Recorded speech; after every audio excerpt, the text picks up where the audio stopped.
சேலத்தில் பணத்திற்காக விற்பனை செய்யப்பட்ட பச்சிளம் குழந்தை மீட்கப்பட்ட நிலையில் பெற்றோரை மிரட்டி குழந்தையை விற்பனை செய்த உறவினர்களை காவலர்கள் தேடி வருகின்றனர். சேலம் அன்னதானப்பட்டியைச் சேர்ந்த பானுமதி கங்காராம் தம்பதிக்கு 2 வாரங்களுக்கு முன்னர் பெண் குழந்தை பிறந்துள்ளது. பானுமதி சற்று மனநலம் பாதிக்கப்பட்டவர் என்று கூறப்படுகிறது. இதனால் பானுமதியின் சகோதரர் ரமேஷ் மற்றும் அவரது மனைவி கார்த்திகா ஆகியோர் பானுமதி தம்பதியை மிரட்டி குழந்தையை 3,20,000 ரூபாய்க்கு கிருஷ்ணகிரி மாவட்டத்தைச் சேர்ந்த நபருக்கு விற்பனை செய்துள்ளார். இதுகுறித்து தகவல் அறிந்த காவலர்கள் குழந்தையை மீட்டு சமூக நலத்துறை அதிகாரிகளிடம் ஒப்படைத்தனர். மேலும் குழந்தை விற்பனை செய்த ரமேஷ் கார்த்திகா தம்பதியை தேடி வருகின்றனர். சொல்லுங்க, உங்க குழந்தைங்க குழந்தை ஆஸ்பத்திரியில் இருக்குதுன்னு அப்படி போய் சொல்லிட்டாங்க. யாரு? ரமேஷா? ரமேஷ் தம்பி பொண்டாட்டியும். தம்பி பொண்டாட்டியுமா?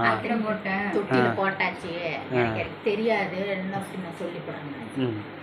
சரி, என்னங்க இப்போ எப்படி காசு அவங்க கொண்டாந்து கொடுத்தாங்க? ரமேஷ் நீ சொல்லு என்னன்னு சொல்லி கொடுத்தா? அப்படி அன்றைக்கி மூன்றோட்டில் பள்ளி வாங்கி போயிட்டாங்க. நைட்டு 10:30 மணிக்கு அவங்க வந்து அவங்க ஓனர் வாங்கிட்டு நீ வாங்கிக்கம்மா அப்படின்னு சொல்லிட்டேன். நான் வாங்கிட்டு வந்துட்டேன். உன்னை மிரட்டி வந்து காசு கொடுத்தானா எப்படின்னு கேட்குறேன். மிரட்டி இல்லைங்க, அதுக்கப்புறம் ஏதாவது யார்ட்டையும் சொல்லாதுன்னு சொன்னோம்னா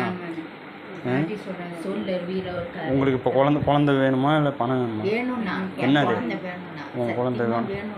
உங்கள் குழந்தை தான் வேணும். அம்மனுக்கு சாட்சியா நான் சத்தியமா நான் சொல்றேன், போலீஸ் கட்டிட்டு நான் சொல்கிறேன்.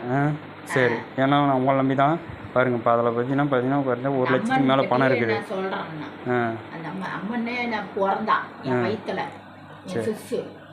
சரி, எங்கள் இதில் இப்போ வந்து பார்த்தீங்கன்னா பணம் வந்து கொடுத்துட்டு அவன் ரமேஷுங்கிறவன் வந்து பார்த்தீங்கன்னா பிள்ளை கொண்டு போய் விற்றுருக்குறான்.